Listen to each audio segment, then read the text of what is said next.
Bob Vylan presents The Price of Life by Bob Vylan. Let's go! After a spoken word introduction and some dented digital trumpets, Wicked and Bad really kicks the album off. It's punk, it's grunge, it's drum and bass, it's hip hop, it's everything! We are robbing a bank and then we are off to dig up Margaret Thatcher's body. Our getaway vehicle is a bulletproof car carved out of power cords. This is going to be a fast run.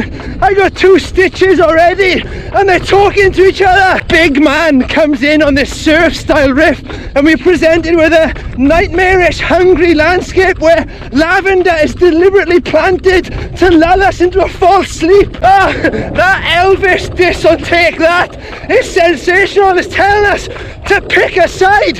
I'm on Team Bob Vylan all the way. I want to throw statues of Winston Churchill in the sea. It feels like the song before this Big Man acted as a wake-up call, and now Bob Vylan are telling us what they need to do to survive. Yes, this is the part where you work out what's good for you and you decide to work on your strength.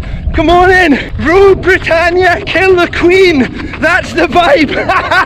That was interesting. Take That seemed to end with a gunfight where you're outnumbered but determined, and then the track went backwards and went into health as wealth. And this song is so sunny feeling and it's telling you how to look after yourself, but it's picking up threads from the songs before.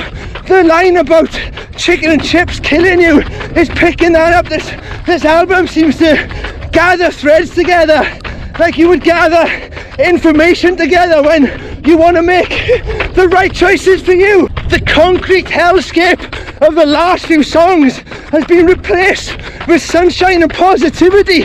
It's so important to look after yourself. You're a gift to yourself and your environment. I love that. I also love the line that a pig can't kill what a pig can't catch. It's time to keep on running. He Sold Guns feels like a turning point in the narrative of this album. It's very melodic, acoustic guitars, sweet harmonies and everything. We are hearing stories where morality is second to being able to put food on the table. This causes the realization that everything is a fucking mess. The anger, the dissatisfaction with the world around you grows as the album progresses, as the threads between each song become more and more connected. I love it. And what do we do as that anger grows? Must be more tells us we need to ditch the negativity. Again, we are reminded of the importance of looking after ourselves, knowing what we believe in, knowing what's worth fighting for.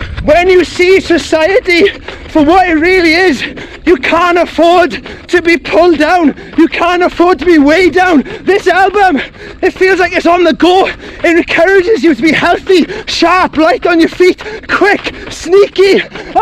It's the perfect training partner. If the wrong people can drag you down, the wrong music can also drag you down. That is why we're being told to turn off the radio. After everything you've heard so far on this album, it is then insane that the BBC would talk about the GDP, the wealth of the country, while for some people buying a stab-proof vest is the most important thing to them. Incensed by the bullshit of the BBC, Bob Vylan then go out of their way to bait the bear.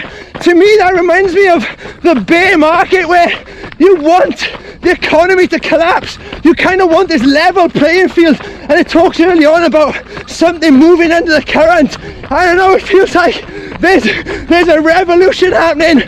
It's starting from the bottom, and Bob Vylan are giving us the knowledge, the energy, the courage to do it. The second half of this album is absolutely astonishing. That mixture of like dancey beats, monstrous riffs, booming subs, sweet melodies now and again, all come together to show you why Bob Vylan do things the way they do. This is their world, right? And they are doing the right thing for them. Fuck me, they are fearless. It's an album full of nutrients.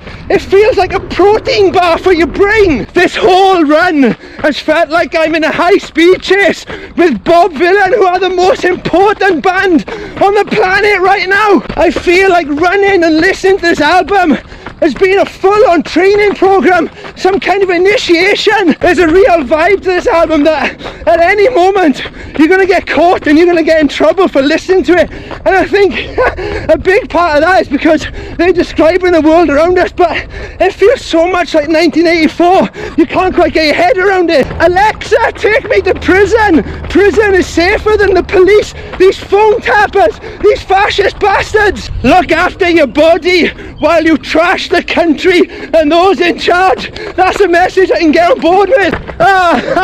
We are done. What a run. What an album. Hang on. It's violent, it's energetic, it's full of frenzy, but it's full of intelligence. It feels like a wake-up call, but then it seems ridiculous that you do need a wake-up call, because they are describing the world we are living in now. It's not kind of warning us about a future that's to come. It's saying this is what's happening now. So rather than that album waking you up, it's a powerful tilt of your perspective. So you look at the world differently, you look at it in the right way. You know, you're not being blindfolded anymore. The blinkers are off. Bob Vylan. Oh my word. Hello, I think it's a crow saying hello to me. Absolutely incredible, absolutely incredible. That is out tomorrow. I'm a running punk, you should be running punk too. Love you, bye.